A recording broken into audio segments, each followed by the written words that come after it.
And now I'll turn it over to Harris.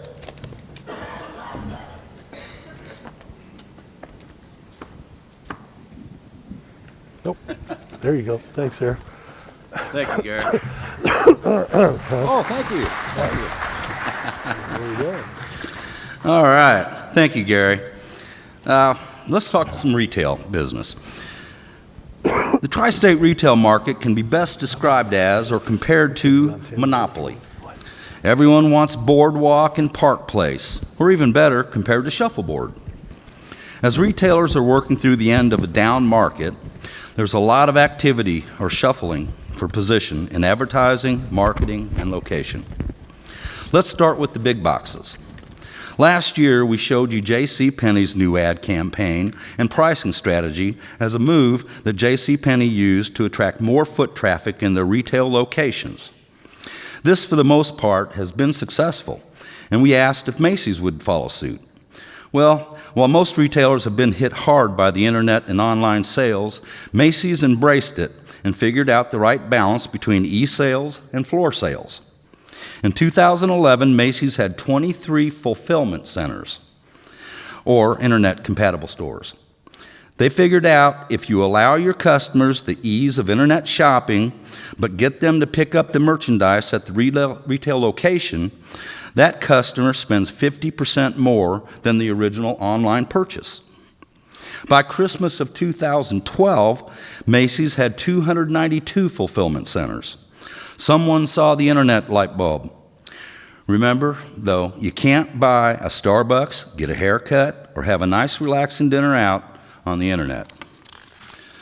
Now then, while we're talking about two of the anchors of Eastland Mall, here's where a lot of the shuffling for position is taking place. Forever 21 took a huge tract of space with a new store in our market. But that move left one of the mall's original tenants, Back Racks, without a space suitable for them, so they left the Evansville market.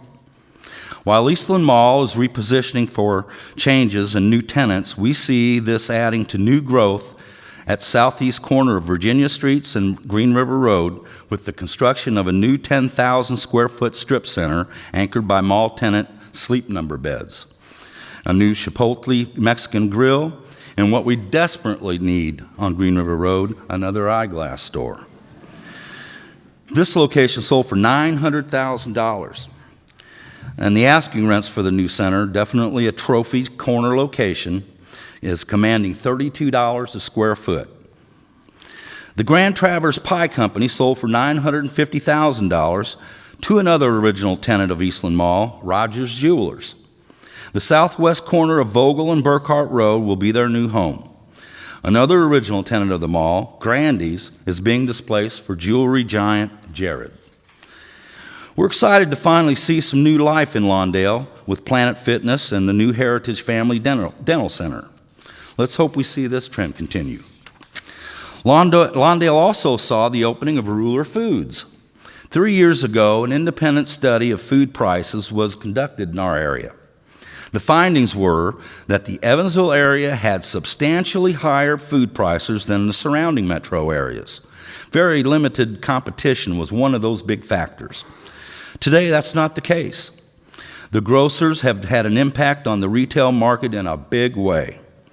Ruler Foods opened in the vacant Target space in Lawndale and in vacant space on Morgan Avenue, in Newburgh, and in Henderson.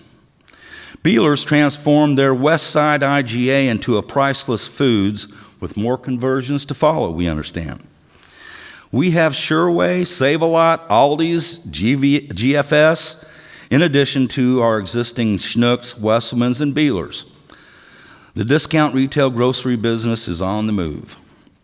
In 2013, look for more outlet stores, not like the big mega outlet malls that were built in the 80s and 90s, but outlet stores intermingled in vacant positions of higher-end centers.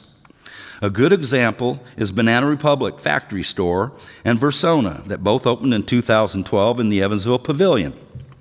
Will we see that trend continue in the border space, perhaps? Goodman Properties, the owners, told us that negotiations are underway with a shoe specialty store and a home appliance retailer, Both are vying for the 23,000 square feet of space available there, Borders.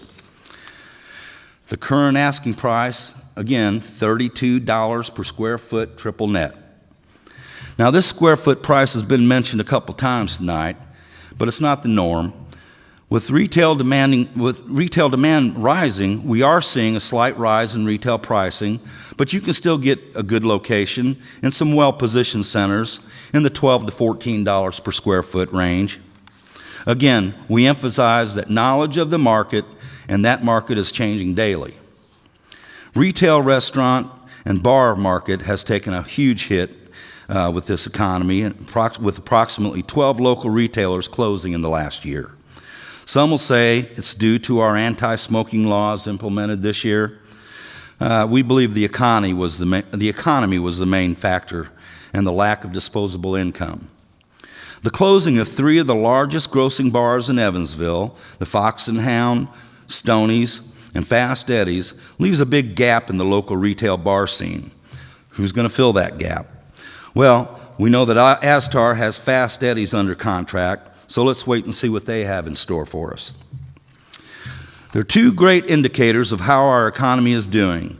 One is housing. Kathy will talk about that here in a few minutes. The other is the retail automobile market. Excuse me. During the Great Recession of 2008, the auto industry was in a free fall. We saw numerous closings of auto dealerships, and there was the hotly debated auto bailout. In the last year, we saw the explosive rebound of the auto sales and 4 new auto dealerships in Evansville. With the grand opening of Expressway Fiat in the vacant Saturn dealership, and the announced opening of the Alfa Romeo dealership right next door, and where the Corvette sits high in the sky, the new opening of Bennett Motors at Diamond and Heidelbach, with a major renovation of the former Northside Chevrolet. As I've mentioned before, this is a direct reflection of the turnaround in our local economy. But wait, there's more. All that dirt you see being moved around at Division and Congress, well, that's D. Patrick's new 35,000 square foot Nissan dealership coming up out of the ground. Successful retailers are making decisions based on today's markets, and so are the property owners. Here are 4 retail net lease sales that took place in 2012. The Kimco Shopping Center behind the Donut Bank at Green River and Lloyd, well, that sold for $6.5 million. CVS at Boonville, New Harmony in 41, with 22 years left on its lease, sold for $4.4 million at a 6.5 cap. The new Advanced Auto Parts on First Avenue sold for $1.5 million with a 15-year triple net lease and a 7.1% cap. And the Washington and Green River Road Schnucks sold for $1.4 million. Now I have some predictions for 2013. Look for more discount retailers coming to town. Look for new retail and trophy locations. And the rents are on a gradual but steady rise.